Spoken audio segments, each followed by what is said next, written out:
Coffee and convo, y'all. Let's get it.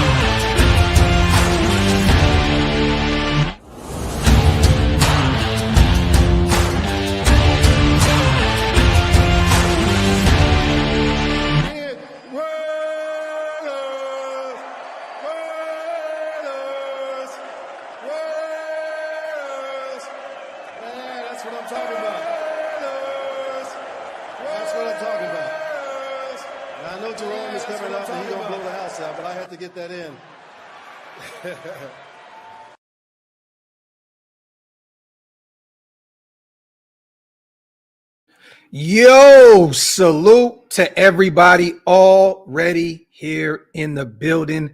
Welcome to the latest installment of Coffee and Convo.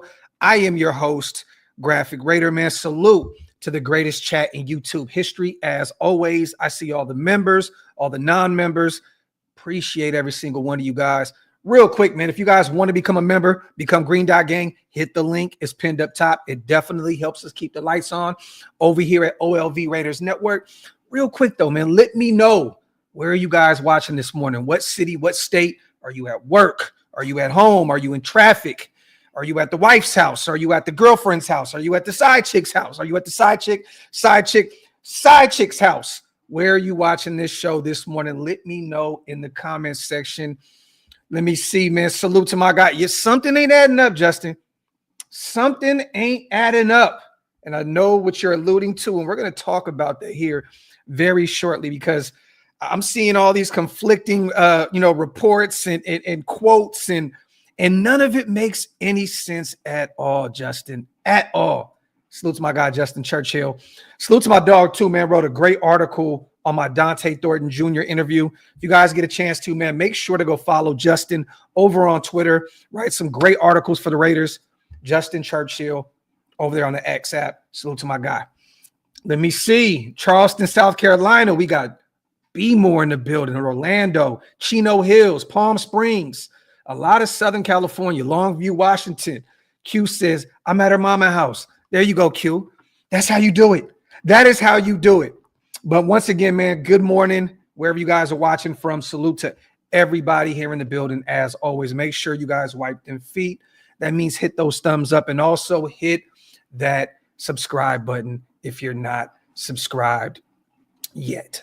So there's a bunch of stuff going on with Tom Brady here, you guys, in the media. We know what happened with the whole Shedeur Sanders dropping from potential top 5 pick to fall into the 5th round, getting passed up by the Raiders several times, passed up by the Pittsburgh Steelers several times. The Giants moved up and got their guy out of Ole Miss and Jackson Dart. You know, teams just constantly pass Shedeur Sanders in the 2025 NFL draft. Eventually, Cleveland takes a flyer on him in the 5th round after taking Dylan Gabriel in the 3rd round. Well, you know, they've been talking to the GOAT, Tom Brady, a ton in the media. And he had, what podcast was this, you guys? He was on, I forgot what podcast it was on, but he was speaking to some people about the process of the Raiders draft and, you know, what happened with the whole Shedeur Sanders situation. And this is what he said. He said that he texted Shedeur Sanders during the draft and said, wherever you end up going, it's about your performance. What do you do when you get there? Because you're going to get there.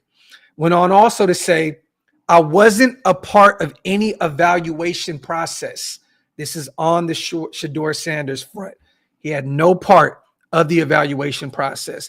He also goes on to say, so what's it matter that some overhyped day where a lot of people are overselling stories and saying, all right, this is the big day and this is the draft and it's an important day and it's fun. And I love you watching it and seeing it. But I've also been there on day 2 when they have to show up and actually learn a playbook, be a part of a locker room. There's a lot of growth that has to happen. He also goes on to say, I was 199, so who can speak on it better than me?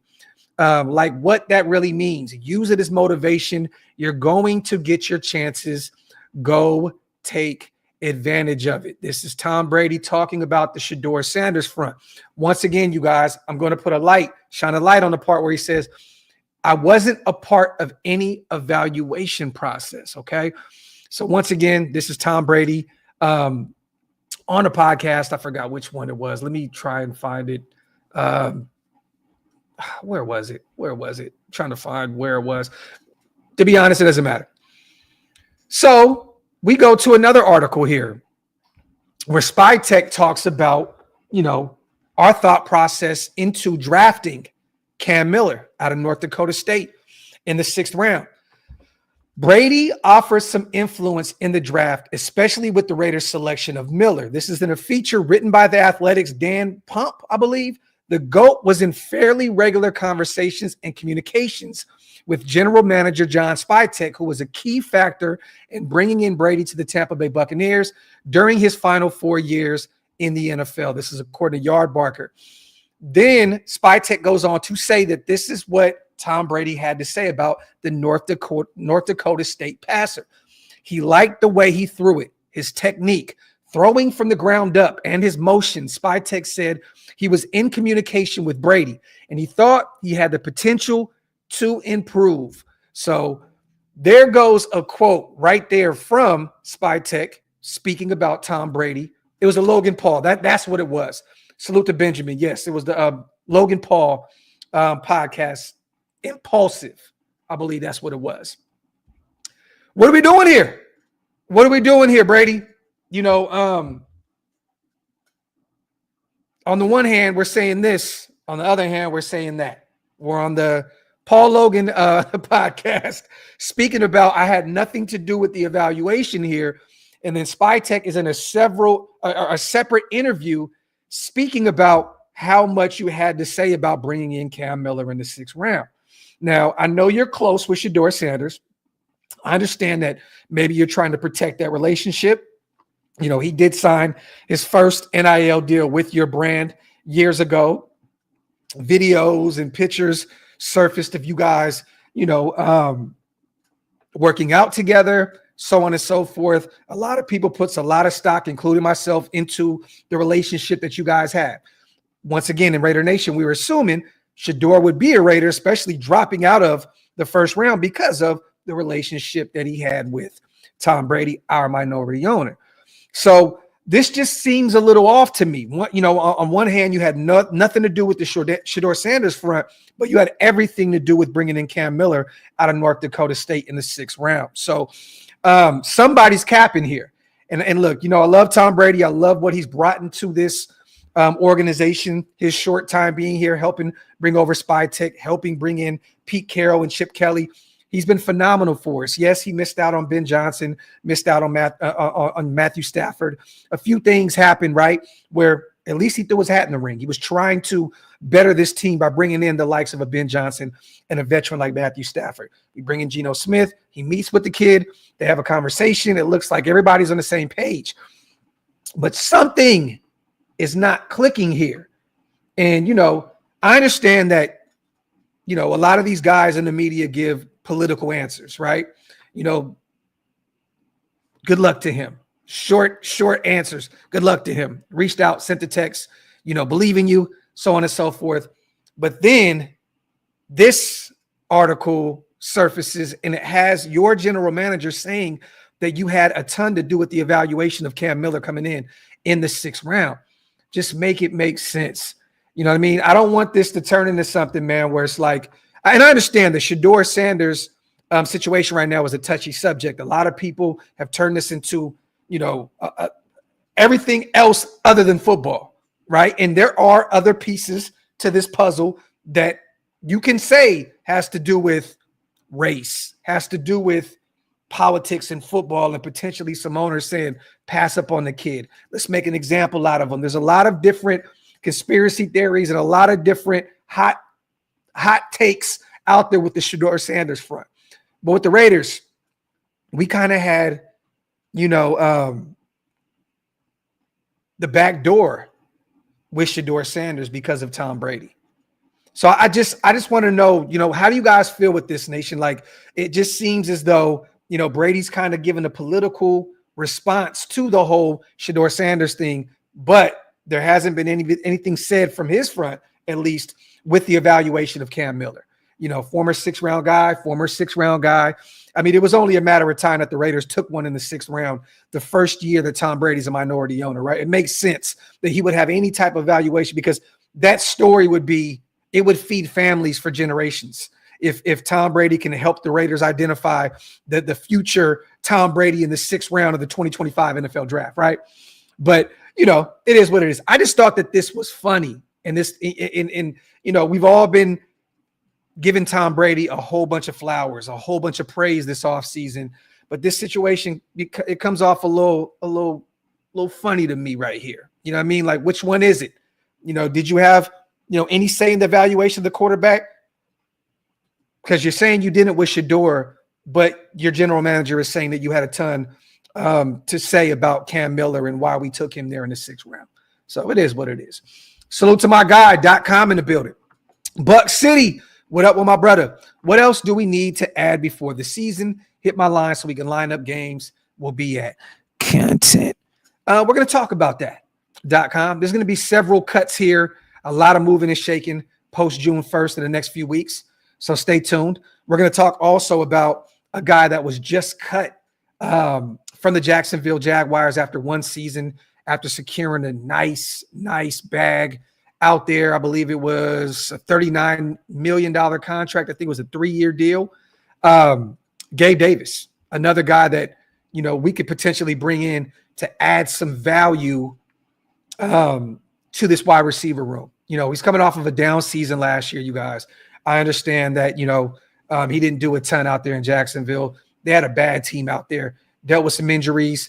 Once again, on both sides of the ball, Jacksonville struggled last year. But I would love to take a look at Gabe Davis, a kid that balled out for Buffalo the first 3 or 4 seasons of his career. Yeah, he had Josh Allen out there, but they played phenomenal together. And, got a nice chunk of change to go out to Jacksonville. This guy is 6'2", you guys, 200 pounds. And the one thing about him is he'll block his ass off. He will block his ass off. 26 years old, just turned 26 in April. This is the type of move that I would make. I know we all talked about Amari Cooper. He's 30 years old. He's getting a little long in the tooth there. This would be a great pickup for the Raiders at this point. He'd probably be inexpensive, because of being cut from Jacksonville. And, I don't know the specifics of how that contract plays out and how much guaranteed money they owe him left.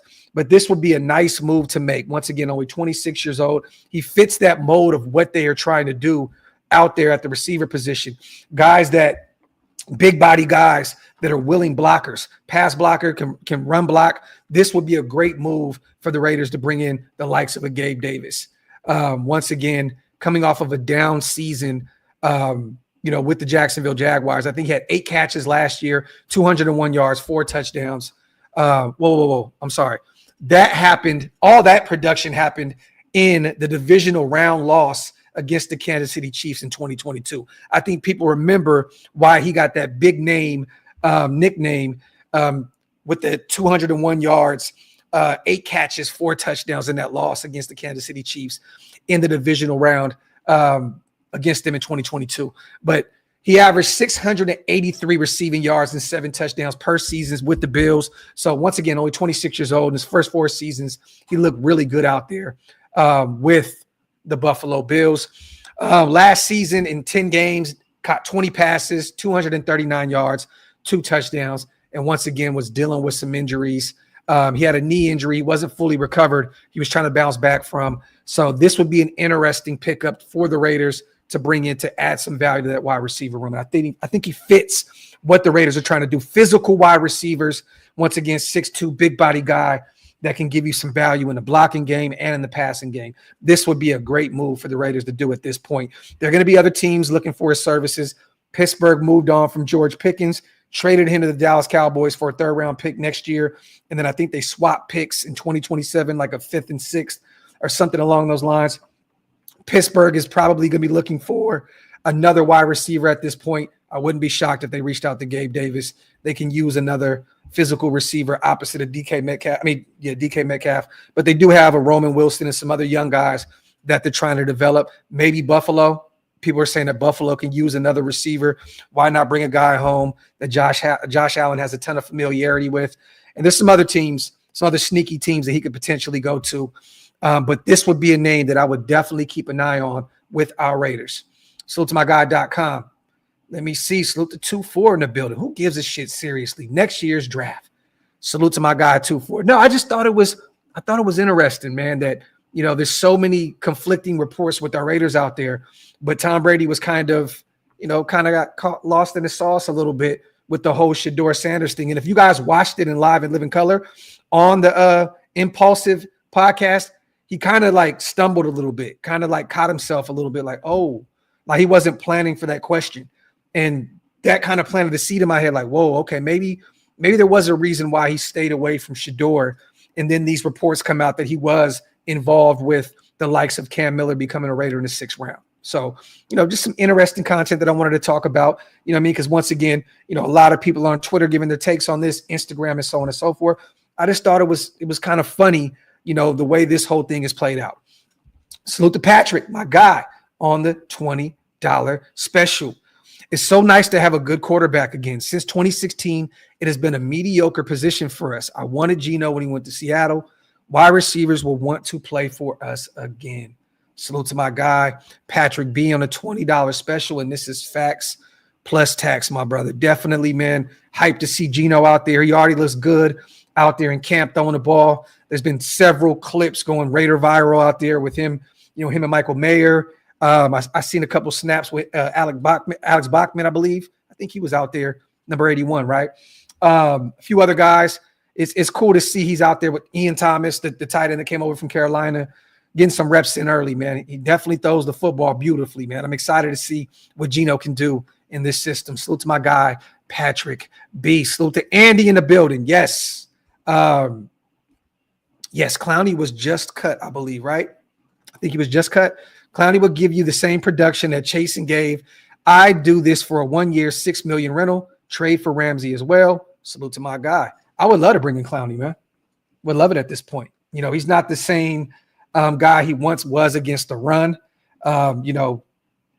Lacked a ton of production getting to the quarterback. That's what everybody thought he was going to be coming out of South Carolina, was like that dual edge rusher that can play the run at a high clip and get to the quarterback, and it hasn't really worked out like that. But at this point in the game, I would love to bring in Clowney opposite of Max, and he could back up Malcolm Kuntz and be one of those rotational pieces out there that can definitely help us out on that D-line. I would definitely take a look at potentially bringing in Clowney at this point. Jadeveon has probably some left in the tank at this point. Would love to bring him in. Definitely, we can still use some edge rusher, depth at this point in the game. I don't think we got an edge, Andy, until the UDFAs. I know we added some value to that D-line, brought some defensive tackles in, but we really didn't address any edge rusher help in the draft. We waited until to bring in some UDFAs.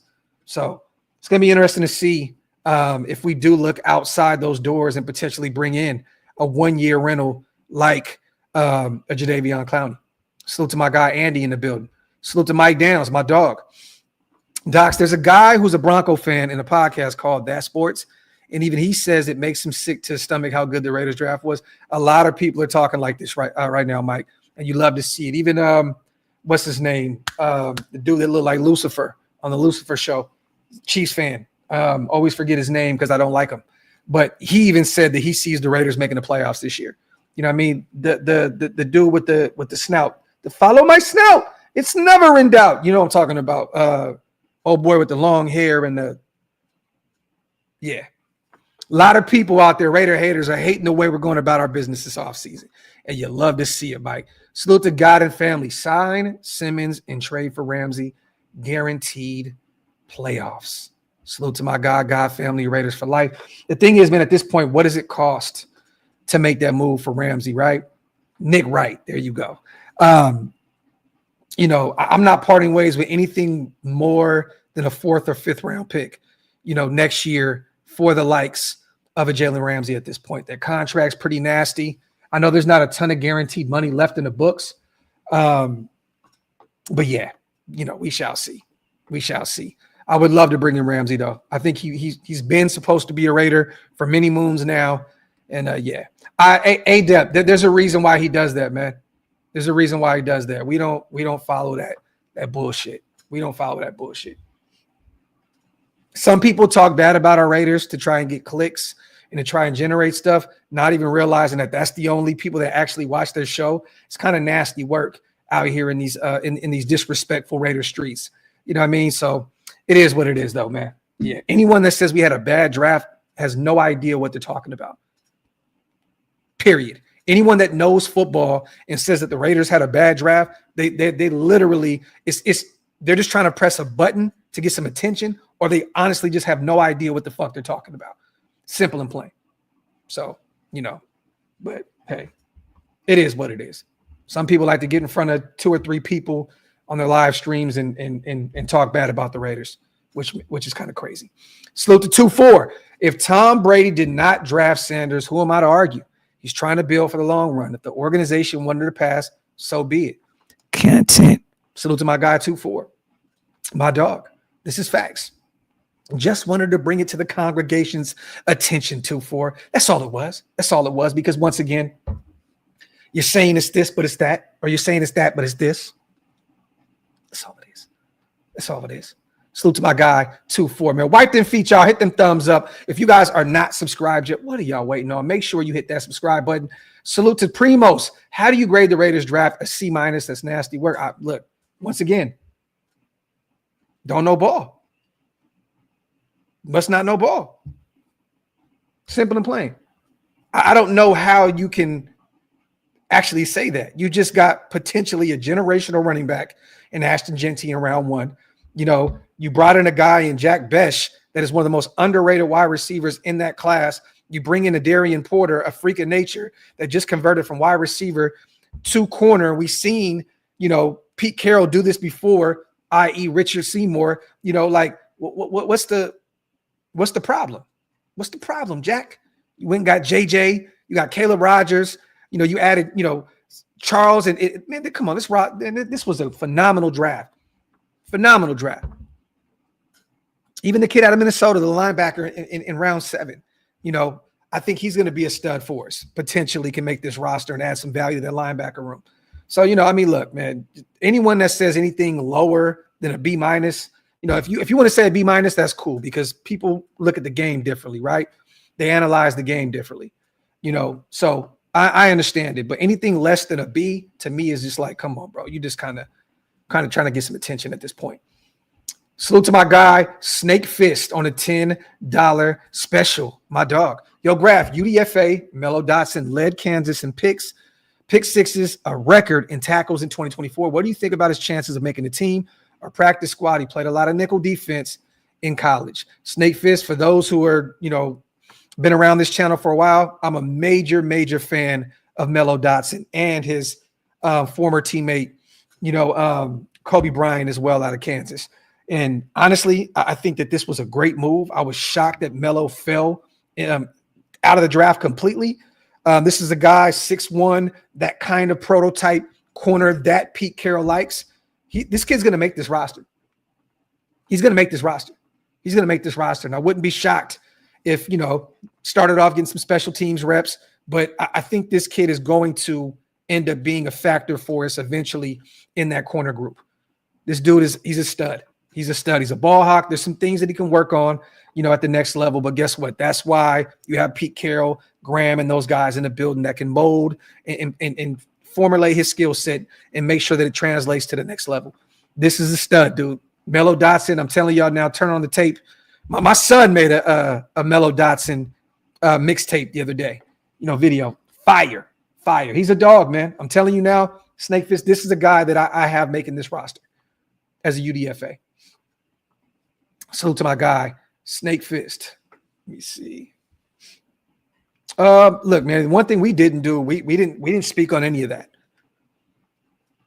We didn't speak on any of that. The Raiders didn't mention anything about the interview that we had. It kind of went radio silent when Shador was in Vegas. Remember where everybody was waiting for some type of news to come out? Visit kind of went under the radar. And that's kind of how you would like, right? Kind of how you would like, just in and out. Keep it pushing. We didn't speak about our visit being bad. There's a couple other ones that came out. I believe the Giants and I think maybe Cleveland. I forgot what. There were some reports out there that he allegedly had some bad visits. But hey man, it's over now. We keep it moving. He's a Brown, and we'll see how that thing shakes out there in Cleveland. Tracy, there's a dollar sign at the bottom. If you would like to donate, you can donate. Also on the ticker below, there's a Cash App, Venmo. If you want to get any questions answered that I can't get to because the chat be flying sometimes, you can donate if you'd like. Appreciate you. Salute to Kenny Mack, my dog, on a $5 holla. The best pick outside of Genty was cornerback Porter, a converted wide receiver who in only 1 year became a top 15 corner nationwide.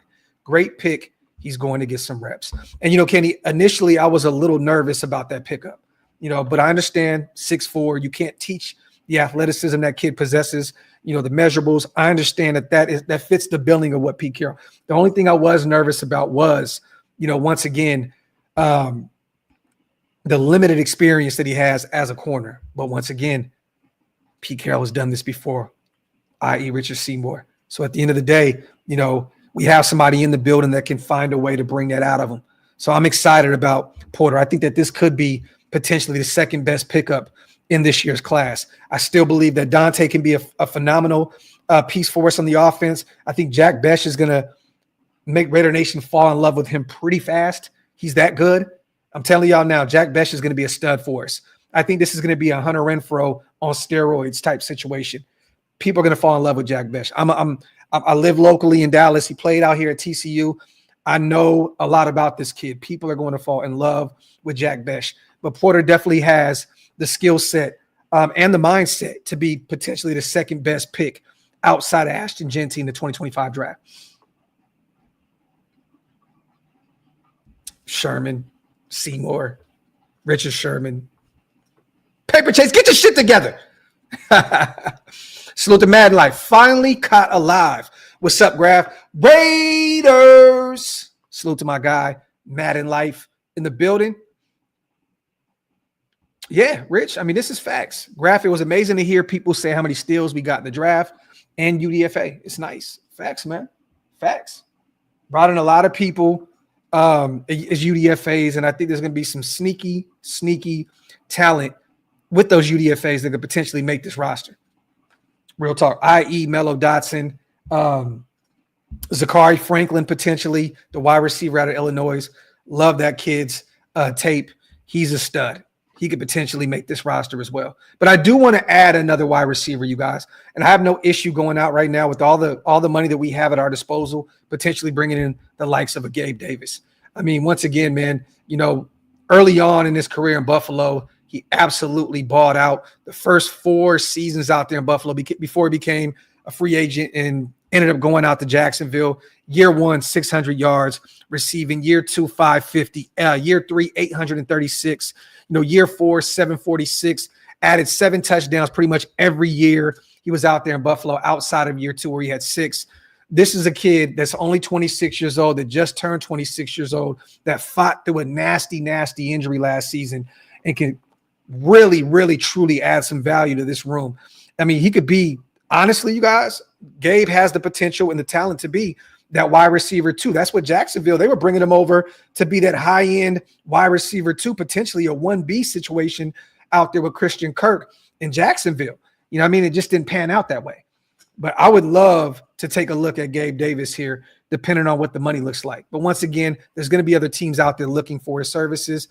Dallas made the move for George Pickens, so Pittsburgh could use another wide receiver. Buffalo may potentially have a reunion there. I mean, Carolina's out there stockpiling wide receivers. I wouldn't be shocked if they added another one, to that group. But there's going to be a ton of teams out there that are going to be looking for his services. So stay tuned, but keep an eye on Gabe Davis. That is a guy, once again, that Chip Kelly would covet in that offense. 6'2", big body guy that can block. You know what I mean? He does everything right. You know what I mean? Yes, he had an injury, and it was very difficult for him to overcome that last season. He only played in, I believe, 10 games last season. But once again, he has a ton of football left ahead of him, only 26 years old, still in youth movement mode. I would love to bring in the likes of a Gabe Davis on a 1-year prove-it type deal. Salute to God and family. Las Vegas Raiders get corner Jalen Ramsey. Miami gets 2026 fourth-round pick Tyree Wilson. Dolphins would have to absorb a large portion of his salary if the trade happens before June 1st. And I think everything's going to happen after June 1st. It's going to be a post-June 1st move, with Jalen Ramsey. I believe the hiccup and the holdup in this situation is that Miami doesn't want to take on that massive hit with that money in that contract. So I think that they're waiting for that post-June 1st move to hit so they can start making some moves. But it's clear cut, you guys, that they still want to move Jalen Ramsey at this point. They want to get off that atrocious contract at this point. I think he has, 3 years left on that deal. And after this year, things get a little crazy because the money is intense. Was it like year one, like $26 million or something like that? So, and at this point, this late in the game, what are you truly getting with Jalen Ramsey? But I mean, I don't know, man. I think a fourth-round pick should be enough. I don't think you should have to add Tyree Wilson, a guy that's still in a rookie deal. What if he goes out there and has a good year this year? You still have a chance to pick up that fifth-year option and see what you have with him. You know what I mean? Like, you don't have to move Tyree Wilson in order to go get a Jalen Ramsey. To me, it's either a mid-round pick, take it or leave it with me with Jalen Ramsey because of the money involved and because of the age with Jalen Ramsey. And I do believe, God and family, that they really, really like, what they have out there. I think they really, really like what they have out there with Stokes, barring, God forbid, any injuries occur. I think they love what they have with Jacorian Bennett, with DCAM, and those guys. And then once again with Darian Porter. I think they like what they have at the quarter in that cornerback group.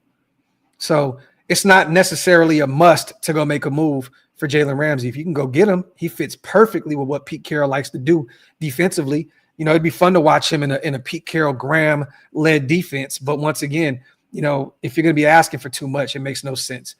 Tyree is on an inexpensive rookie deal. If he goes out there and plays, God forbid something happens with Malcolm Kuntz.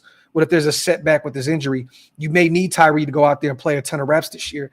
And once again, you're moving him in a mid-round pick for a guy that's over 30 years old and past his prime. And I love Jalen Ramsey. I would love for him to be a Raider. I just don't think it makes any sense to move on from a Tyree Wilson who got better last year, and he looks like he's moving on up, and you potentially could pick up that fifth-year option on him. Chris is going to be in your town this weekend. What's the spot in Sacktown to have a good time? Man, I've been so far removed from like the nightlife back home. But if anything, man, I'd go downtown to the Golden One Center area. They have a nice bowling alley, some bars over there. Just go over there, man, by Golden One Center. You can go hit Old Sac. There's some cool bars across, under the bridge where the downtown plaza used to be. Now it's whatever the hell it is. But I'd say go to the Golden One downtown area. There's a ton of bars down there. I Street has a ton of bars as well. Go down there, Chris, have some fun. Salute to my guy.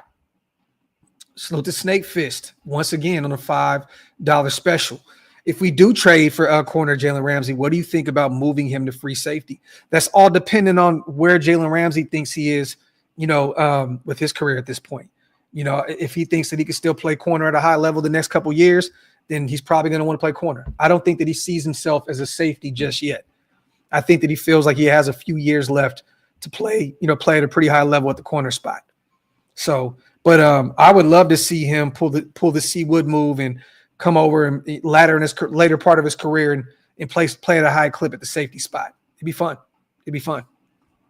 Salute to my guy, Snake Fist, man. Salute to my brother, Jason Hunter, on a $5 holler as well. First time watcher here. Laugh out loud. Hope you and the family are good. What do you think about Ja Joyner? He could be a sneaky good pickup as a UDFA. That was one of the guys that I was really happy about this team picking up as UDFA. You were here, Jay, at the crib. I think you were here when we talked. No. Me and Rube talked about it, I believe. The kid out of Minnesota. I think that could be a sneaky move. Let me bring this up real quick, y'all. Once again, salute to everybody here in the building. As always, make sure you guys wipe them feet, hit them thumbs up. If you guys are not subscribed yet, what are y'all waiting on? make sure you hit that subscribe button. I'm trying to bring up Ja Joyner's stats real quick. See what he looked like out there in Minnesota. Boom. 6'5", 250, defensive lineman out of Minnesota. Looking at where in the hell is all the stats? Okay, 2024, he had 32 combined tackles, 20 assists, 12 solo, played in 12 games, had 6 tackles for a loss, had 4.5 sacks. The year prior, 7.5 sacks. He has 14.5 sacks in his career at Minnesota in the Big Ten Conference. So, I mean, man, this could be a sneaky move. This definitely could be a sneaky move. Once again, man, you know, we can always use some defensive line help. It was interesting that we waited until the draft was over to actually address, you know, that edge group. But here we are. We shall see what it looks like. Salute to my guy, Jason, man. But I'm definitely excited about Ja Joyner, Zachary Franklin, and Mello Dotson the most out of most of these UDFAs we brought in. Salute to my guy, Trip, on the $5 holla. Do you see Charles Rogers or Caleb? I think you kind of swapped the names right there, Trip. I think you're trying to trip me out. That was low-key a bar right there. So Caleb Rogers and Charles Grant starting this year on the offensive line. I do not. I think that they both are going to take some time. I know our brother Wasted is really high on Caleb Rogers out of Texas Tech and has him potentially starting at guard this year. But I don't. I think that they kind of already have a plan on that O-line, and it's going to start with Colton on the left side, potentially Parham over there, JPJ, either Jordan Meredith or Alex Kappa at the other guard spot, and then DJ Glaze at right tackle. I think that they want to make sure that they develop these guys. And, you know, once again, you know, Caleb Rogers could be a nice guard for us down the line. I mean, Charles Grant could be a great tackle for us down the line. You don't want to rush the process, though. It's year one. You know, these guys were developmental guys when we took them in, when we drafted them. So can I see it?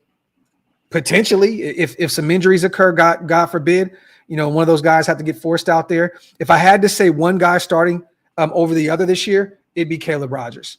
Probably because I think we need more guard help than anything. I think that DJ Glaze is settled in at right tackle, and I think that Colton is settled in at left tackle. So there you have it. Salute to my guy, Trip, on the $5 holla. Salute to Rick, man, my dog. I appreciate you on there, man. Graphk, congrats on your son scoring a TD. Oh, man, he has like 13 already. He's like 13 already, man. He's been cooking. You know, at this point, man, it's like riding a bike for a little man out there on that 7v7 league. He's been out there cooking, man. Sky high. JPJ Pro Bowl year incoming. You would love to see it, right? I think if anybody has the potential to do it this year, it's Jackson Powers Johnson, a guy that's been in and out of that building with Max Crosby, you know, becoming more of a vocal leader out there in year two. You love to see, you know, how involved he is out there with these, you know, voluntary workouts. And it seems like he's in every video. He's getting in early, leaving late. You love to see that with our second-year guy, Jackson Powers Johnson, man. Please stay healthy. If you can stay healthy this year, I'm definitely excited to see him become a Pro Bowl center. Pro Bowl center. Let me see. Wipe them feet, y'all. Hit them thumbs up. If you are not subscribed yet, what are y'all waiting on? And I'm definitely, Ricardo, rooting for Brandon Smith to make this roster as well. The former Penn State linebacker that's dealt with some injuries and dealt with some things. I think he was a former fourth-round pick. Definitely excited to see if he can make this roster. Brady has his reasons, doesn't need to share, and I'm okay with that. This is facts, Chris. But we also have, you know, the luxury of speaking our mind on what we think about this situation, right? And, you know, this situation kind of just let me know that, you know, there's something there, and Tom's just trying to stay away from it as much as possible. Simple and plain. Because if you didn't have any evaluation process with Shador, but you had all the evaluation process to do with Cam Miller, I mean, you know, make it make sense. Richard says, Graphk, do you think the Raiders go get Justin Simmons? I don't. I think that they like what we have in that safety group. Youngins, you know, Trey Taylor in year two, what's he going to look like? You know, out of a former 7th-round pick out of Air Force, finally get a chance to get some reps out there. You know what I mean, people tend to forget that he was, the best DB in the country a year or so ago, coming out of Air Force. We still got young guys like Chris Smith on that roster. They just brought Palomal back, brought in Chin on a 2-year deal, I believe $8 million per. They like what we have. I don't think that there's any reason to go out there and add Justin Simmons, who's, how old is he right now? 32? I think he's 32. 31. He'll be 32 when the season comes around. Had a down season last year in Atlanta. There's a reason why he's on the streets right now. Former, phenomenal safety when he played with Denver. But, Father Time catches up to everybody. I think we're actually good at the safety spot. I do. Yeah, man. Once again, they're going to move those guys around a ton. I'm excited to see. And they're high on Harper as well, the former Notre Dame product. You know what I mean? So we shall see. But I like that group. Let me see. I agree, Rosetown. I love that duo. S. Dot, my comment in the chat. What you mean, S. Dot? Okay, let me see. I think we have 4-3 speed cornerbacks. To hell with the old, slow, big mouth Ramsey. I can't stand his weird interviewing ass. I'm just saying, good grief. I'd rather keep Jack Jones than him. Man, damn. Say that shit with your chest, S. Dot. Look, man, at this point in the game, you bring in Jalen, there's a plan with him. You know what I mean? Like, there's no real evidence of us being one of those teams that are reaching out for his services. Can I see us being one of those teams? Definitely. I think that we can still use some corner help for sure. But, if it costs you a 4th or 5th round pick, S. Dot, to bring in the likes of a Jalen Ramsey, and let's just say he works with you a little bit with his contract and, restructures some things and so on and so forth, why not? He was practically begging to be a Raider years prior. His career's not over yet. He's still playing at a pretty high level. He's not the Jalen Ramsey of old, the Rams, the Jacksonville Jaguars, Jalen Ramsey, but he's still playing at a high clip. I wouldn't be against bringing him in. Salute to Qua. Salute, soldier. The athleticism that I always butcher. Is it Pegues? And the DT out of South Carolina, Tonka Hemingway, are going to play big time in our D-line rotation. So athletic. Talk that shit, Qua. Those are two guys that I think that not enough people are talking about with JJ and Hemingway. Two guys that are definitely going to be big pieces on that defensive line for us, whether they're rotational guys or even if one or two of them both still starting spots at some point, right? But I'm excited to see how things plan out because these guys are versatile weapons as well.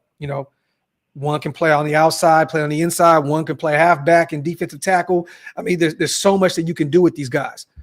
This was definitely two of the more interesting pieces that Spytech and company drafted in this year's class. I'm excited to see the way they're going to utilize these guys. Salute to my guy, Qua. Ramsey off his name alone will close off one side of the field. Talk that shit, Graham Cam. Salute to my dog and one of the mob fathers in the building himself. Yeah, Caps, we talked about it. Panthers releasing Jadeveon Clowney. It's going to be interesting to see where he goes. I mean, he's been on a ton of teams at this point. Going to be interesting to see where he lands. But somebody can still use a Jadeveon Clowney at this point. Let me see. I want to see what his – go to Jadeveon Clowney. See what it looked like last year. 6'5", 266. Last year, had 5.5 sacks. Started in 14 games, played in 14 games. I mean, hey, man, there's still some production there. Not against it. 4 passes defended. 46 combined tackles, 24 solo, 22 assists, 9 tackles for a loss, 11 QB hits. I definitely bring in someone like that. And this was, I believe, no, he played all last year with Carolina. The year previously, he played in Baltimore. The year prior, he had 9.5 sacks with Baltimore. So he's still playing at a high level. 32 years old, just turned 32. Got a couple of years left in the tank. I'm not against that at all. Caps, I think that's one of the most sneakiest moves the Raiders made this offseason. You know, bringing in a major piece from that Howie Roseman tree. You know, a guy that was his right-hand man, I believe. They were saying the last 7 drafts. He's a guy that has helped, you know, Howie Roseman turn that thing around in Philadelphia and turn them into a perennial playoff team and, you know, Super Bowl team. So I think that was one of the more sneakier moves that this regime pulled off, bringing in Anthony Patch, a guy that was very, very tight-knit and close with Howie Roseman. So this is the thing, Caps. A lot of people tend to forget that our new GM, Spytek, is a scout at heart, and he wants to have guys like himself around that are scouts at heart, that know how to find talent, that know how to mold talent, that know how to identify talent. And this is something that Spytek is very, very good at. He helped turn that thing around in Tampa Bay.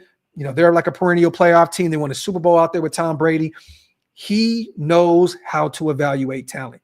So what better to do than bring in another guy that knows how to do the exact same thing? This was a phenomenal chess piece move, you know, from Spytek, bringing in the likes of Anthony Patch. And only time's going to tell. You guys will see. Give it a few drafts or so. But this guy is definitely going to help, you know, Spytek, Brady, Pete Carroll, and these guys put together this team the right way. I'm excited about it, man. You want to have as many bright football minds in the building as possible. You know, well, some of us were kind of pissed about, damn, we wish Chip Kelly or Champ Kelly would have stuck around. You know what I mean? But once again, Spytek just literally brought in more and more football minds, guys that deserve these looks that they're getting. I'm excited. I'm excited. Salute to the nation, man. Wipe them feet, y'all. Hit them thumbs up. If you guys are not subscribed yet, once again, what are you guys waiting on? Hit that subscribe button. I know it's been slow lately, you guys. We're going to be back amping up the Raiders content. So stay tuned for that. Get some questions in, you guys. Let's have some fun. We haven't even hit that hour mark yet. Let's kick it for a little bit. We talked about potentially, you know, Carolina just cut Jadeveon Clowney, potentially adding, another pass rusher into the mix. I'm not against that. We talked about the Jaguars just recently cut Gabe Davis yesterday. Would be interesting to see because he fits the mold of what they're trying to do offensively with Chip Kelly in that system, a 6'2" willing blocker, you know, veteran guy that's only 26 years old, coming off of a injury-riddled year where I believe he only played in 10 games with Jacksonville. Would be interesting to see if we're not done yet. You know, there was just rumors of us looking at Amari Cooper, potential reunion there. And I got to keep it a buck here, you guys. If I had my choice of Amari Cooper or Gabe Davis, I'm taking Gabe Davis 10 times out of 10. Once again, Amari has had way more production. 7-time Pro Bowler, I believe, 7 years of over 1,000 yards receiving. I think that he still has a ton left in the tank. But I think that Gabe Davis fits what we're trying to do offensively way more than Amari Cooper. I think he'll do all the dirty work, the same thing that all these other guys will do. Jack Besh, blocking. Jacoby Myers, the blocking game. All these guys, you know, they're going to have to play their role in the blocking game. And I think that Gabe Davis will be a tremendous asset on the offensive side of the ball if we decide to try and bring him in before one of these other teams bring him in. We talked about that. Let me get rid of that window. I know some people wanted to talk about the Josh Jacobs thing. I'm not going to get too much into that. You know, salute to Josh. People know I rock with Josh heavy. Love Josh Jacobs, the human being, phenomenal human being. Love his story. Love that he got the Raiders tatted on him. Love that we took him in the first round when we did. Hated the way it ended, but I felt like it was time to move on personally. At that point, I'm like, why pay a running back a ton of money where we're not in the business of winning yet? You know, and look how everything planned out, right? It's crazy how life works, you guys. You lose Josh Jacobs, one of the best running backs in the league.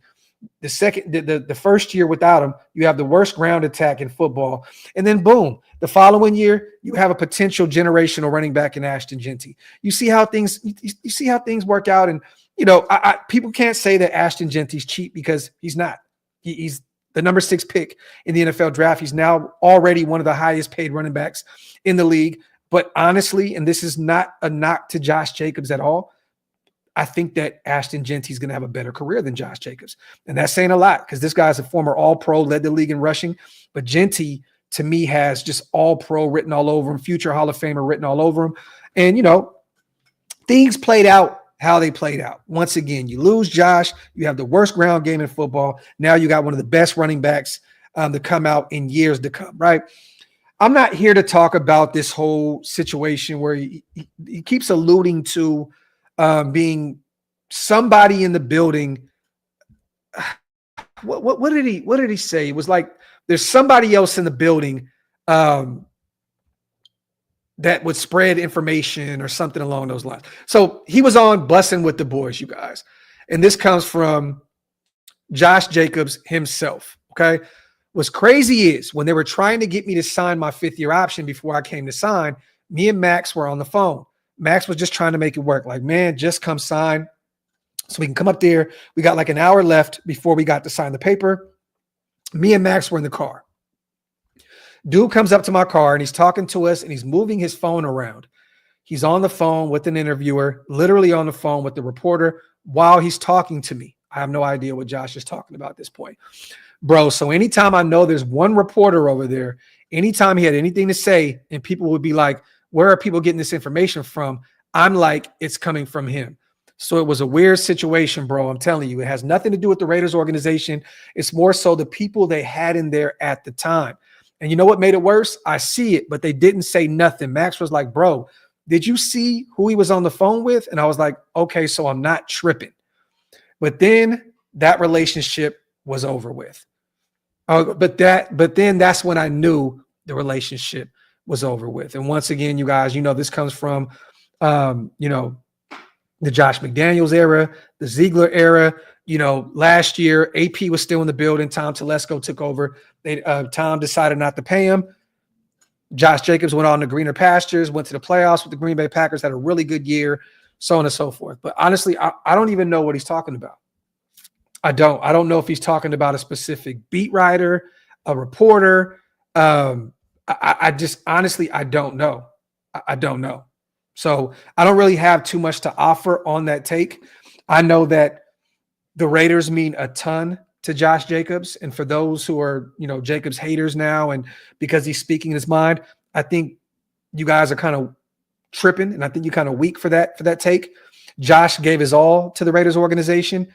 He wanted to be a Raider for life. He told me this personally, that he would have loved to stay in Vegas, that it was his city and that was his team. Told me this personally. Okay. I have nothing bad to say about Josh. If they ask him questions about the Raiders, which they will, because it's a part of his story, he has the right to respond in any way he wants to. But I have the right to say, you know what, I'm kind of just tired of it. And I don't want to really talk about it too much. You know, salute to Josh for getting his story out there. I have no take. I have no idea who he's speaking about. I do know that some things were talked about behind the scenes, and I talked about it. Hammer talked about it.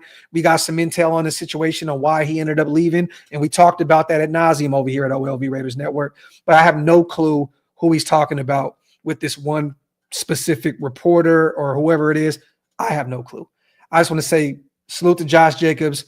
Hopefully he has a monster career moving forward, unless he's playing against the Raiders. And hopefully he comes back at some point and retires a Raider when it's all said and done. Salute to Qua. My bad. I did not mean to skip your super. Quietly restructuring the exact same defense that Seattle had. Fast up front, big fast DBs, quick tackling linebackers. Talk that talk, my brother Qua. Talk that talk. Salute to God and family. Salute to 2-4 for piano. Okay, yeah, I don't know what was going on with that. I did see a little bit of troll when I was waiting on somebody to snipe. You know, my gun's still in my holster right now. So whoever came out 2-4, boom, boom, boom, boom, boom. You love to see it. You love to see it. Salute to God and family. Salute to Trip on a $5 smackaroonie. It makes sense. It seems like JJ was checked out his last year here. I don't think he was checked out. I just think that, you know, once again, I felt like he kind of knew his time was kind of numbered out there in Las Vegas. He kind of knew the writing was on the wall, and that, you know, it's kind of bittersweet pill to swallow when you know, like, you want to remain with this team, but you also can leave and potentially go elsewhere where you can win now. I remember him speaking on a situation where he was in a locker room pissed about losing, and the veterans were going up to him and say, "Hey, man, we're Raiders. Get used to it." Right? So I know that Josh wanted to get back to his winning ways. He played at Alabama. That's all they did was win out there. So, once again, he has all the right to feel how he feels. I don't think that he checked out. I think he was dealing with some injuries. I think that the writing was on the wall a little bit. It definitely got to him a little bit. But, man, hey, man, we're all human beings. We all have egos. We all have pride. And, hey, man, it worked out for him. And now it's worked out for us. He's out there in Green Bay. We got Ashton Genty.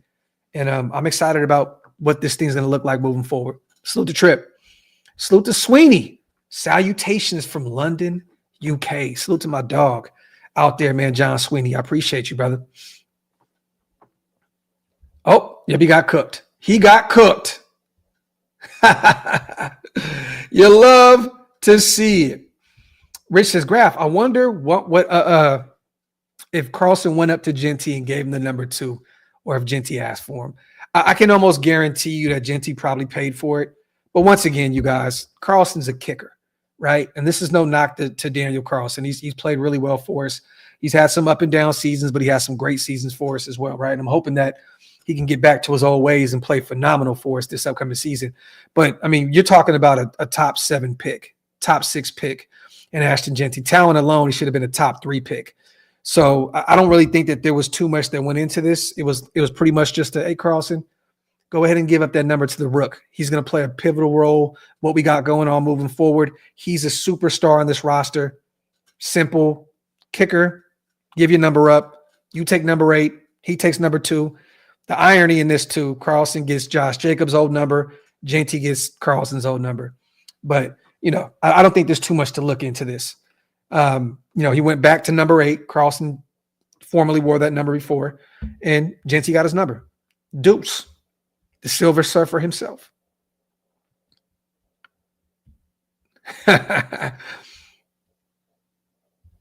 Was he a Charger fan? Is that what it was, 2-4? I think that's what it was, right? Let me see. Carlson is a team player. I think he was just being cool. Facts. Facts, man. You love to see it, Artie. They're trying to build a beast up front. You know what I mean? They want these guys that not only can get active in the passing game, but that can block. That can block for you. You know what I mean? And you got some guys in Jack Besh who's 6'1", closer to the 6'2" range. You got Dante Thornton who's 6'4", 6'5". You know what I mean?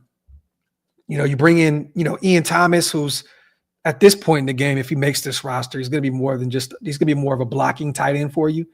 But hey, man, the thing is this, man, you always want to bring in physical specimens. You always want to bring in guys that not only can go up and get you a 50-50 ball, but that are 6'5", 6'6", 6'4", that are willing blockers. You know what I mean? So you love to see it, man. Let me see. Damn, it looks like it has that. For real. T, I don't know why. I don't know why, man. I think this O-line is going to be nasty this year. I do, man. I think they're going to have a chip on their shoulder. I think they've heard all the bullshit this offseason about the ridicule that they've gotten. Last season, not really playing up to their standard and getting better as time progressed with JPJ moving to center and Colton getting stronger at left tackle. I think they've heard all the noise. I think they're excited this year to go out there and prove all the naysayers wrong. I like this offensive line. I do. I truly do. And I'm not saying this to be this optimistic Raider fan. I'm just saying it how I see it. Like real talk. Like I'm excited to see what these guys are going to do this year. I think the O-line is going to be good. Real talk. I think that they're going to shut up a few people this season. Real talk. I know Kappa is pissed off the year he had in Cincinnati. Parham, hearing all the noise of him potentially not being a starter this year, all the noise about JPJ moving from guard to center and the injury talk with him, and then Colton Miller with the whole new deal, and him wanting more money, and then DJ Glaze potentially losing that spot to Mimbu, and but we'll kick him in at guard. There was so much talk, this offseason about all these guys moving and shaking and potentially not being starters, and falling out the rotation as a whole. I'm excited to see what these guys, and now they got competition as well. They got Grant, they got Rodgers in the building. This is going to be a fun unit to watch. It's going to be a fun unit to watch. A bunch of versatile guys that could play not only one spot, some of them not even 2 spots, 3 spots. So some injuries occur, which they do year in and year out. You can move some things around. I'm excited about what they got in the 2 new guys in Rodgers and Grant, and I'm definitely excited to see what JPJ can do in year 2 as a full-time center. I'm hoping they do not mess that up and they keep him at the center spot. And I'm hoping that, Colton gets a new deal and he continues to look the way he looked at the end of the season last year. He went on a great run and looked phenomenal for us.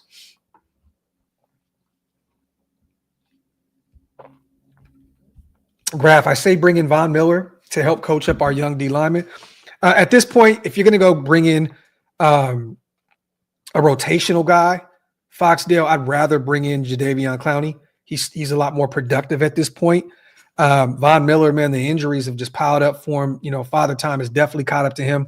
I don't really think that there's a reason to bring him in. I know Von is very close with Max Crosby, and it'd be cool to see them both on the field together. I have no issue bringing him in as a rotational, guy that just out there on clear passing downs if you choose to. But I'd rather bring in a Jadeveon Clowney, Zadarius Smith, one of those guys who are in their 30s as well, but still have a little bit left in the tank. I don't think that Von Miller would be a great pickup for us at this point. We're very young on the D-line. Wilkins, Max, Kuntz, Tyree, Adam Butler's still fairly young. I don't know what Von Miller really has left in the tank at this point. I just don't. I don't. And when you look at, the value that he added to Buffalo, there wasn't none. There wasn't any. Outside of potentially being a locker room leader in a future Hall of Famer, there wasn't a ton of great stuff that he did out there in Buffalo. I mean, it was bad when they move on from Von Miller and they bring in another injury-riddled, over 30 edge rusher in Bosa. It's kind of nasty work. Salute to my guy, Simple AF. Graphk, great interview with the youngster. I appreciate you, brother. Can't wait for the next one. After all is said and done, what's our weakest position group? Salute, brother. Appreciate you, man. You got to go linebacker at this point, right? It's because it's just to be determined. Got to go linebacker. I think that's the easy one. But I do believe that that's going to be a sneaky room for us as well. I think Landon Roberts was a great pickup for us. Phenomenal against the run. Devin White has a ton to prove on an inexpensive, non-guaranteed money type of 1-year deal. Former Buccaneer, Spy Tech, Brady connection. He has a ton, to prove this year. You have a bunch of guys in Tommy Eichenberg and Amari Gaynor and Amari Burney, that are no longer rookies. Now they have a ton to prove. And, I know they don't want to be just allocated to special teams. These guys want to get some reps out there at the linebacker spot. So I would say linebacker at this point, even though I think we do have a sneaky group. I do. I love Ferrari.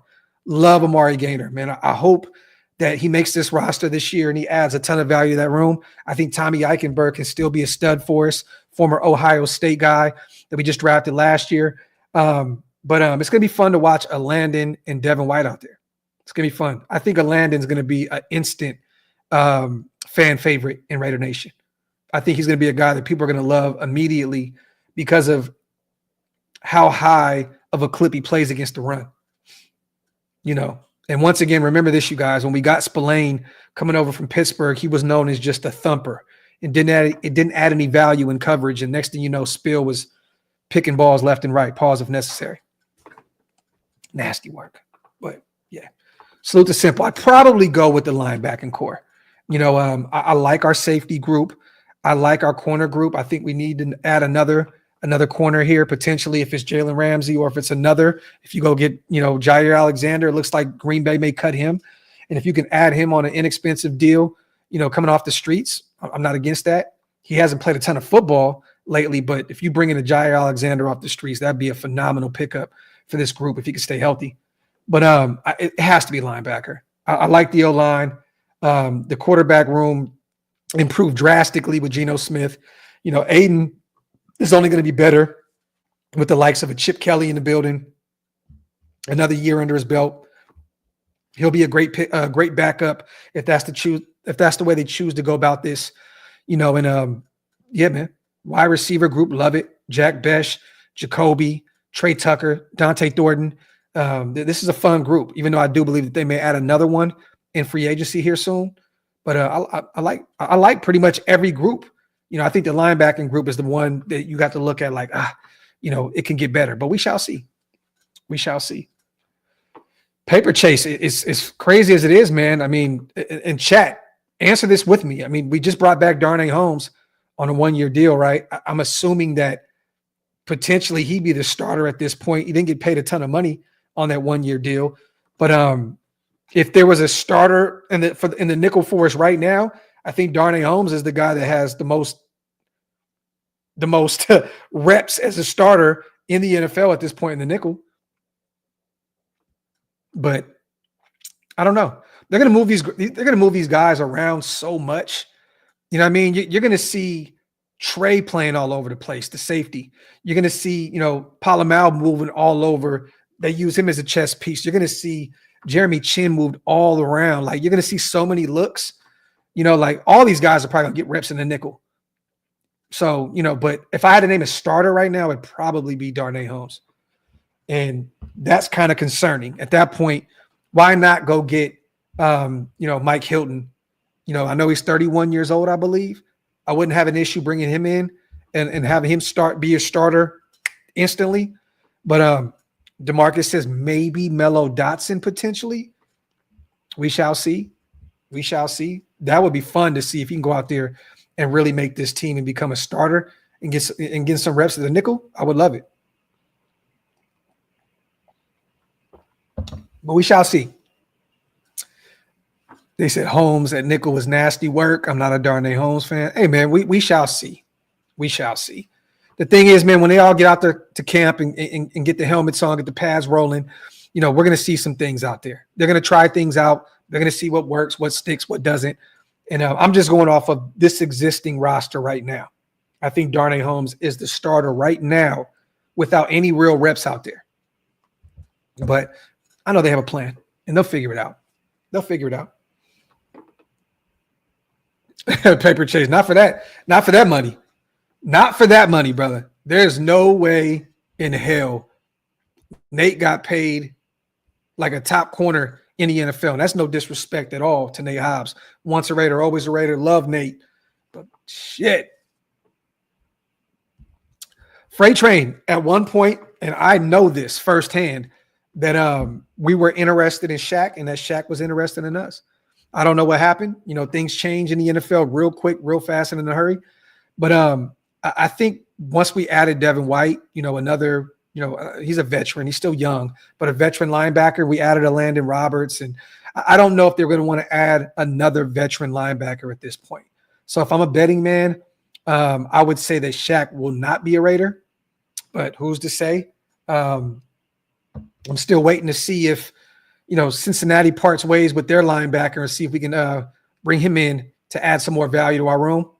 But we shall see. But Shaq has dealt with some injuries. I know that he's been, training and getting back, in shape and all that good stuff. And there's definitely more than one team that's interested in the likes of Shaq Thompson. He's a proven leader, played his entire career for the Carolina Panthers. It's going to be interesting to see where he lands. But I know that we had interest in him. That is a fact. But we shall see. Salute to my guy, S. Dot. Graphk, who is better, Spillane or Landon Roberts on paper, Diablo or Devin White on paper?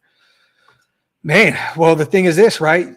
On paper, I haven't watched a Landon Roberts' entire career.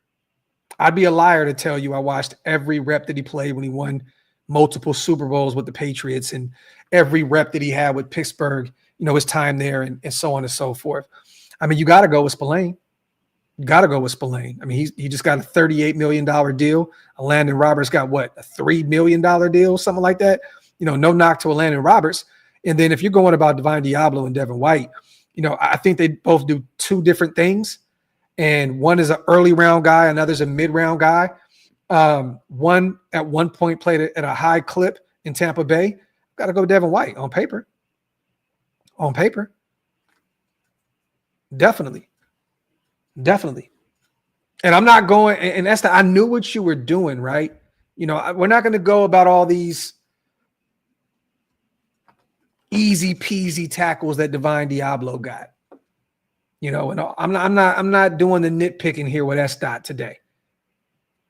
We're just not doing that. If there's two names on the board, Landon Roberts over here and Divine Diablo, and you got Robert Spillane and Devin White, 10 times out of 10, people are taking Spillane and Devin White. Let's not do that. Let's not do that. Well, against the run, right? Against the run, for sure. But once again, we've watched Spillane and what he has done, and he's played at a high clip for us at linebacker. But I know that he's one of the top linebackers that play the run. I know that. So your black ass Dot, get him out of here. Definitely. I look, and this is, I hate to say it, because I was hoping that it would have panned out with Divine Diablo. I don't think it can get any worse than that. There was some games where I'm like, man, Divine looks like he's putting it all together. And then you just have these 3-4 weeks back to back to back where it's like, he's still our starting linebacker? Like, what are we doing here? I was actually shocked that Atlanta paid him, starter money, and he's going to be a starter out there in Atlanta. I hope it all works out for him. Once a Raider, always a Raider. But, I just wasn't a big fan of Divine Diablo's work. Yeah, paper chase. Facts. Let me see.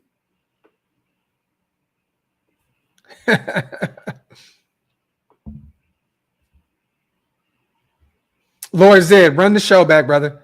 I definitely did talked about it. Run it back and check it out.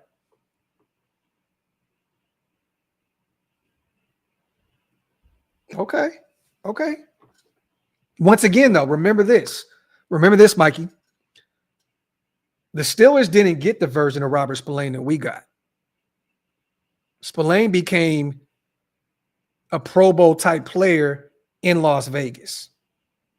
So keep that in mind when you talk to bro, who I know is a Steelers fan. Keep that in mind, because Spill came over to the Raiders and became a lot better, in that system with Patrick Graham and company. So, but hey, I hope he's right. I definitely hope he's right.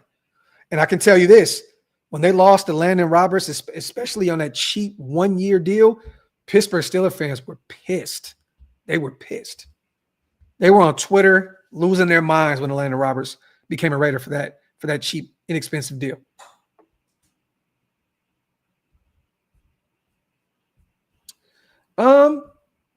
The thing is this, if I had to pick two, and I'm not reading that name because you've changed it before, nasty work, pause to my dog. Add another veteran receiver, go add a veteran corner. Whether that be a Gabe Davis and a Jalen Ramsey in a trade with the Miami Dolphins, or you go out and add Mike Hilton, to be a starting nickel there in free agency, I'd probably add another corner and a wide receiver. That's probably what I would do this late in the game. And my third option would be to add another rotational piece, edge rusher, whether that is a Jadeveon Clowney, a Zadarius Smith, one of those veteran guys. I'd bring in another edge rusher because Malcolm Kuntz did miss the entire season last year. Tyree Wilson is still trying to put it all together. I think we can use another edge. So it start with add another receiver, whether that's Gabe Davis or Amari Cooper, potentially a corner in Jalen Ramsey or a Jair Alexander with Green Bay. If they cut him, I'd take a look at him and then add you another rotational pass rusher.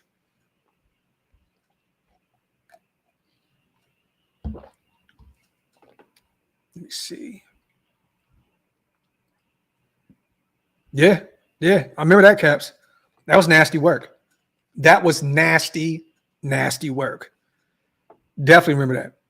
Let me see. Y'all crazy. Let's take flyers on Coop. I don't even think it's flyers at this point. I think you kind of know what you're getting with Coop and Clowney. You're getting real production. You're not getting, Devin White is a flyer. That's a flyer. Going out there and taking a so-called risk on a 1-year deal with Devin White. That to me is a flyer. You don't take a flyer on Amari Cooper. That's a proven player that has over 7 seasons of 1,000 yards receiving. Jadeveon Clowney, who's still very productive, had 5.5 sacks last year in Carolina, had 9.5 the previous year with Baltimore. They're still productive of what they do. So I don't think it's really truly taking a flyer on these guys at this point. If you bring them in, you bring them in. I think you know what you're getting with those guys. Salute to my brother Big Mike in the building as well. Always good to see my guy. I'm confident that our young linebackers will show improvement this season. They hear the naysayers. They'll be pleasantly surprised with them this season. Talk that shit, Big Mike. My brother. Salute to my dog. Always good to see my bro in the building. Wipe them feet, y'all. Hit them thumbs up. If you are not subscribed yet, man, make sure you hit that subscribe button. He said, hell nah on Coop. He is a puss. Tell him how you really feel, Mikey. Salute to Problem TV. Salute to my guy being a member for 39 months, man. My bro, I appreciate you, brother. Salute to my guys. Salute to all the Green Dot gang in the building, man. Appreciate you guys. Biff says, I think Gainer will make the leap this season. Hopefully. I've been loving some of the tape that has been dropping on Twitter with him out there working out with his other linebackers. Would love to see it. Injuries, man. Injuries. I think didn't he only play in like 6 games last year or something like that? Don't quote me on that, but I think he only played in like 7 games. So, there's a reason. And maybe he's asking for too much money. And at this point, this late in the game, you gotta just take a 1-year prove it deal and just run it. You can't just live off your name. You missed a ton of football last year. This has to be one or two things. It's, teams are just staying away from him because of the injury, or he's asking for too much money.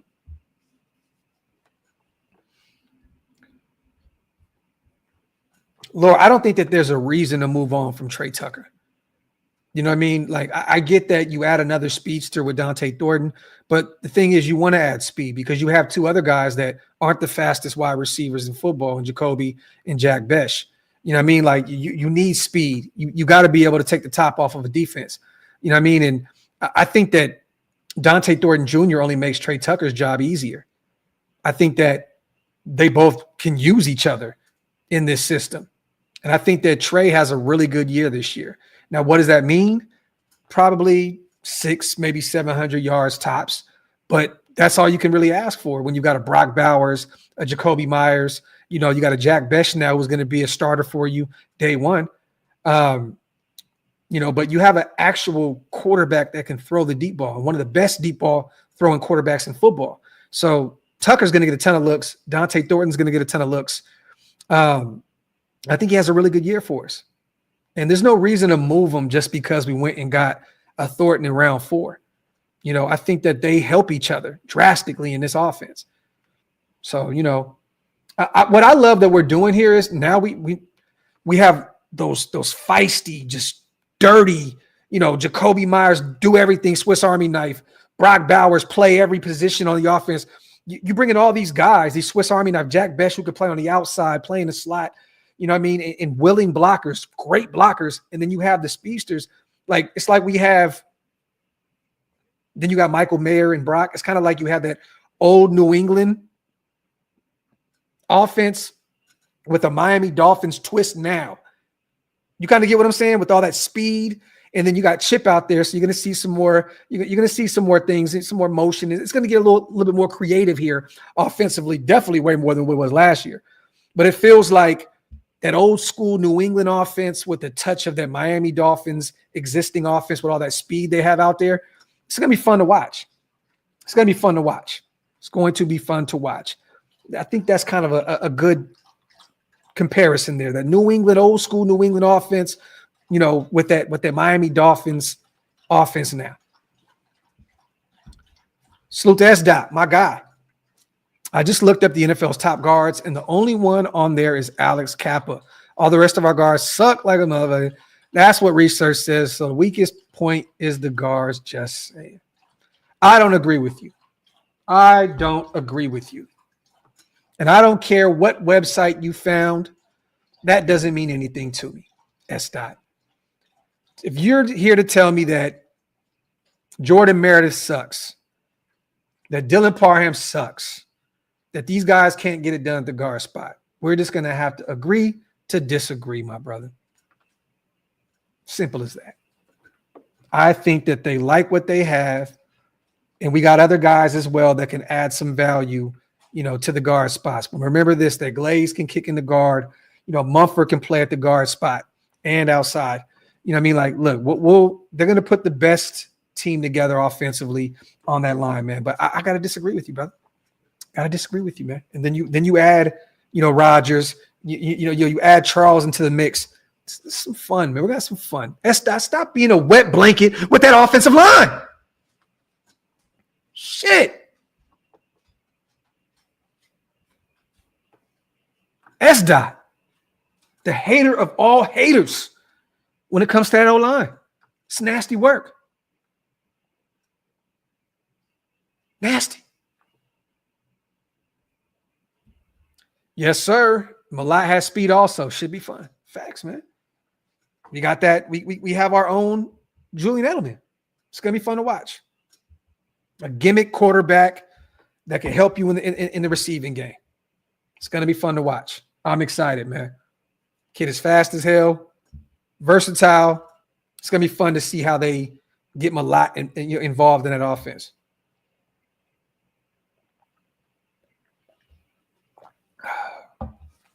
Yeah, that says a lot, S-Dot. Think about that. Malat, same speed as Tucker. That's crazy, a 4.39. Crazy. We got a game changer in Malat there in the 6th round.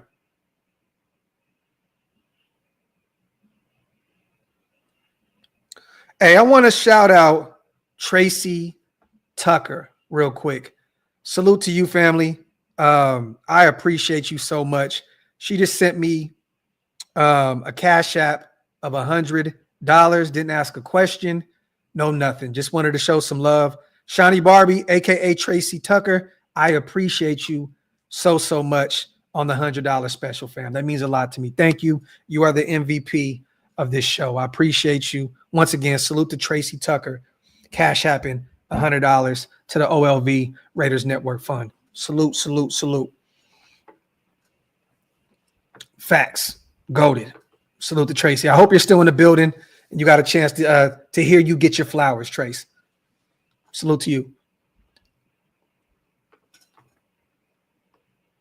Yeah.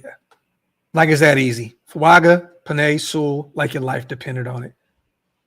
Like it's that easy, LT. Like it's that easy. Let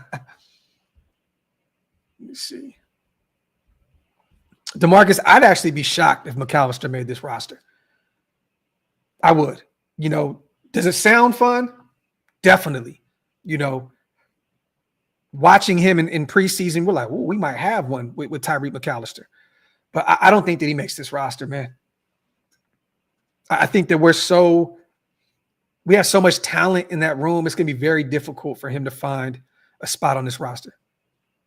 Now, if he finds a way in the special teams, just becomes a kick returner or, something like that, cool. I just don't think that he's going to get a ton of reps as a wide receiver. Salute to God and family.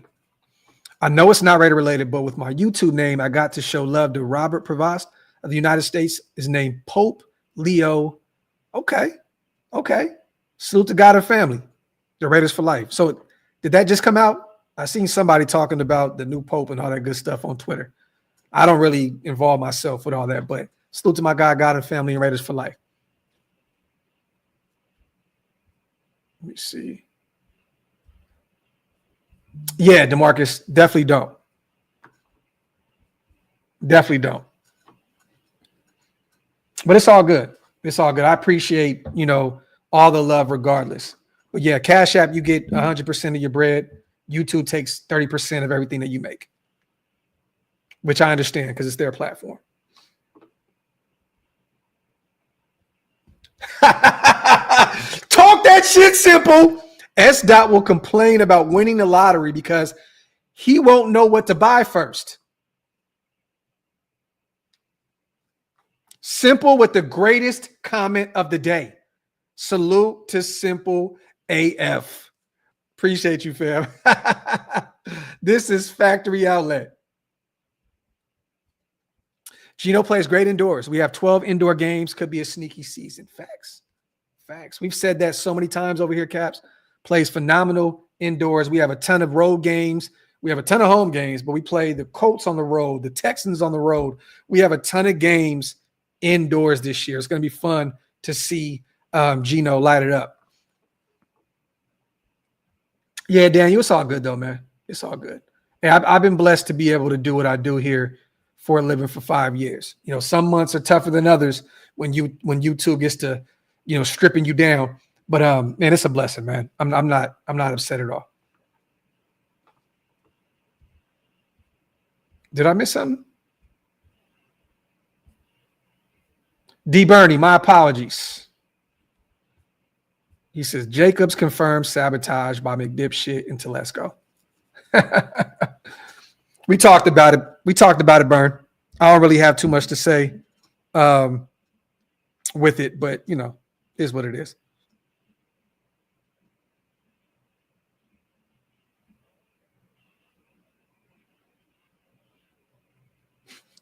Mikey, my brother, man, I appreciate you, dog.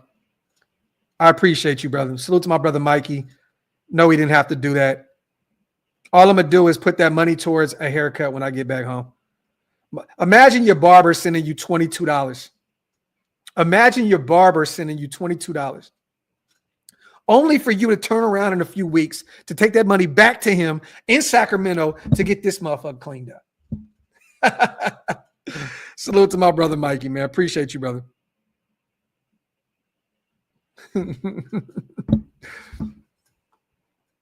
And says haircut. Hey, man. Come on. What you mean? That's a taper, bruh. Let me see. Wipe them feet, y'all. Hit them thumbs up. If you are not subscribed yet, man, make sure you hit that subscribe button. S. Dot, I'm 6'1", 280, 10-inch hands, bench 225, 30 times. Am I good enough to play guard? Talk, Mike. Talk.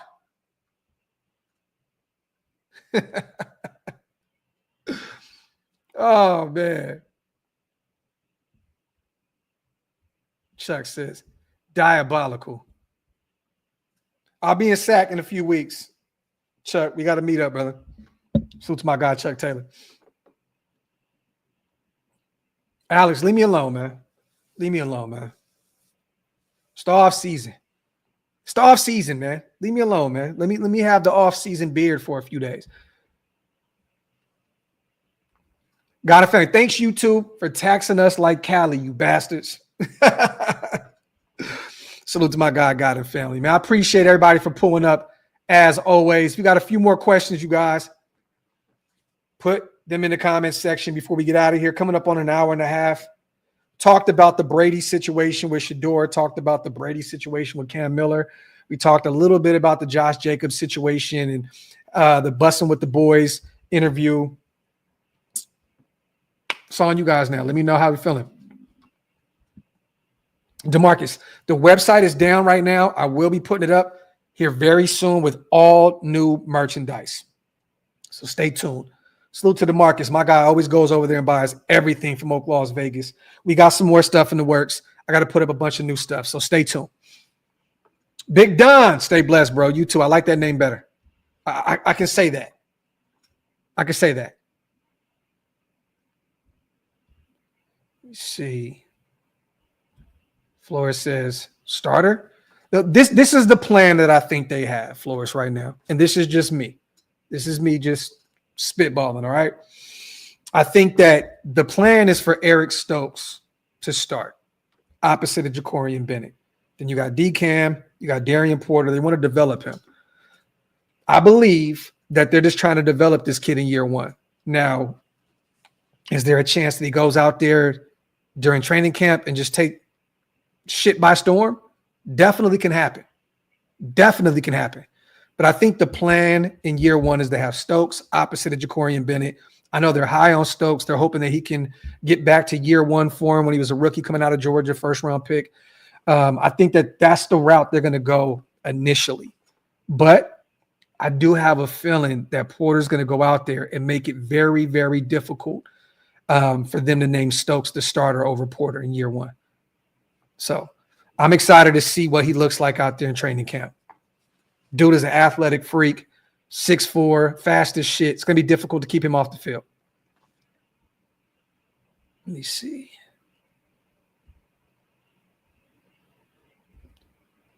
Shep, man, happy belated birthday, my brother. Happy belated birthday, man. Salute to you. Let me see. Yeah, Capson, this is facts. And I know personally how high they are on Eric Stokes. They're hoping that he could be one of those guys for him in that corner room.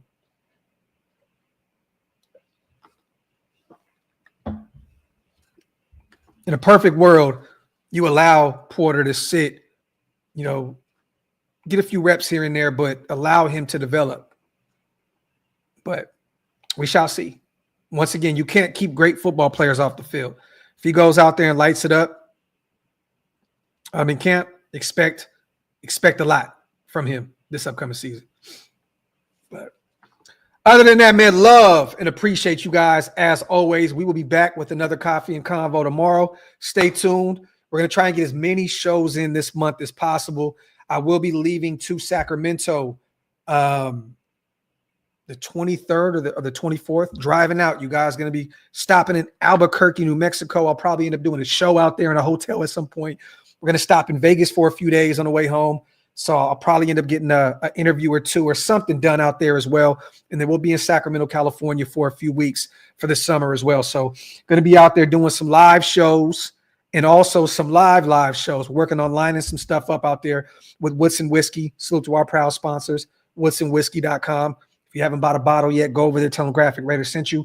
But we're working on putting something together in Sacramento the next month or so as well in Sac Live. So stay tuned for that. But other than that, make sure you guys tap in. We're Wasted. He's live tonight as well. He has a show with, I believe, Broshmo. Tune in. Check him out. Other than that, man, love. Appreciate you all, man. On the way out, wipe them feet. That means hit them thumbs up. And also hit that subscribe button. Love.